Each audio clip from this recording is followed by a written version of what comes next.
அஸ்ஸலாமு அலைக்கும் ஃப்ரெண்ட்ஸ், எல்லோரும் எப்படி இருக்கீங்க? அல்ஹம்துலில்லாஹ் நாங்கள் எல்லோரும் நல்லாயிருக்கோம். நீங்களும் நல்லா இருப்பீங்கன்னு நினைக்கிறேன். நான் இன்றைக்கி வீடியோவில் ஒரு இன்ஸ்டண்ட்டாக 10 நிமிஷத்தில் செய்யக்கூடிய ஒரு பாசிப்பருப்பு சாம்பார் தாங்க செய்ய போகிறேன். நம்ம எங்கேயாவது ட்ராவல் பண்ணிட்டு வந்தால் கூட வீட்டில் டிஃபன் இல்லைனா மாவு இருந்தால் மட்டும் போதுங்க. இதை உடனே செஞ்சு நீங்கள் ரெடி பண்ணி சாப்பிட்றலாம். வாங்க அதை எப்படி செய்யலான்னு பார்க்கலாம். இப்போ அதுக்கு ஒரு குக்கரில் ஒரு கப் அளவுக்கு நான் பாசிப்பருப்பு மட்டும் சேர்த்துக்கிறேன். இது ஒரு 100 கிராம் பாசிப்பருப்பு தாங்க இருக்கும். ஒரு 4 பேர் சாப்பிட்ற அளவுக்கு நான் செஞ்சிட்ருக்கேன். லேசாக நீங்கள் ஒரு நிமிஷம் அளவுக்கு நம்ம ஸ்டவ்வில் வச்சு வறுத்து எடுத்துடலாம். வறுத்துட்டு ஒரு 2 மணி தண்ணி ஊற்றி கழுவி எடுத்துகிட்டு வந்திருக்கேங்க. இப்போ அதில் ஒரு 4 பச்சை மிளகாய் கீரை சேர்த்துருக்கேன். ஒரு 10 பல்லு பூண்டு பல்லும், ஒரு 2 தக்காளி அரிஞ்சு சேர்த்துக்கலாம். ஒரு 3 மீடியம் சைஸ் வெங்காயம் சேர்த்துட்டு கொஞ்சமாக கருவேப்பிலையை சேர்த்துருக்கேன். ஒரு 1/4 ஸ்பூன் நம்ம தனி மிளகாய்த்தூள், 1/4 ஸ்பூன் மஞ்சள்தூள் சேர்த்துடலாம். காரத்துக்கு நம்ம பச்சை மிளகாய் போட்டிருக்கோம். அதனால் நீங்கள் காரம் கம்மியாகவே நீங்கள் தனி மிளகாய்த்தூள் சேர்த்துக்கோங்க. தேவையான அளவுக்கு தண்ணி ஊற்றி ஒரு 2 விசில் இல்லாட்டி ஒரு 3 விசில் விட்டு எடுத்துருங்களேன். நல்ல ஒரு சரியான கன்சிஸ்டன்சியில் உங்களுக்கு வெந்து வந்துடுங்க. ஒரு நினச்ச உடனே நமக்கு ஒரு 1/4 மணி நேரத்துலேயே இந்த சாம்பாரை நீங்கள் ரெடி பண்ணிடலாம். இட்லி தோசைக்கெலாம் சொல்லவே தேவையில்லைங்க. காம்பினேஷன் அவ்வளோ அருமையாக இருக்கும்.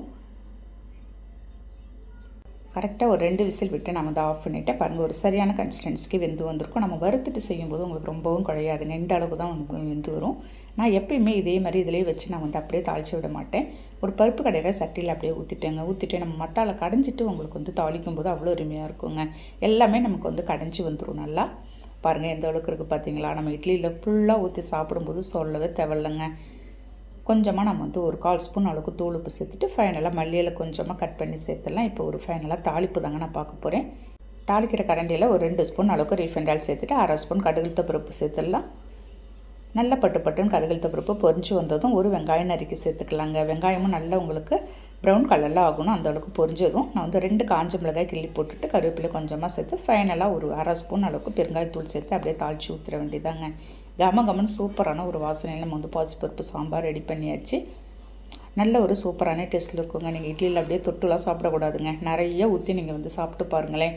ஒரு தூள் கூட இதுக்கு ஒரு காம்பினேஷனுக்கு அருமையாக இருக்கும். இதோட சாம்பாரோடு தொட்டு சாப்பிட்றதுக்கு நான் எல்லாத்தையும் ஒரு பவுலில் எடுத்து அப்படியே ட்ரான்ஸ்ஃபர் பண்ணிடுறேன். சூடான எனக்கு இட்லி தான் நான் ரெடி பண்ணியிருக்கேன். இன்றைக்கி இட்லி வச்சு நான் சாப்பிட்றத வீடியோவில் காமிக்கலை. ஓகேங்க, இந்த சாம்பார் நீங்கள் கண்டிப்பாக ட்ரை பண்ணி பாருங்கள். இந்த வீடியோவில் பிடிச்சிருந்தால் லைக் பண்ணிவிட்டு ஷேர் பண்ணுங்கள். மறக்காமல் சப்ஸ்கிரைப் பண்ணிடுங்க. பாய்.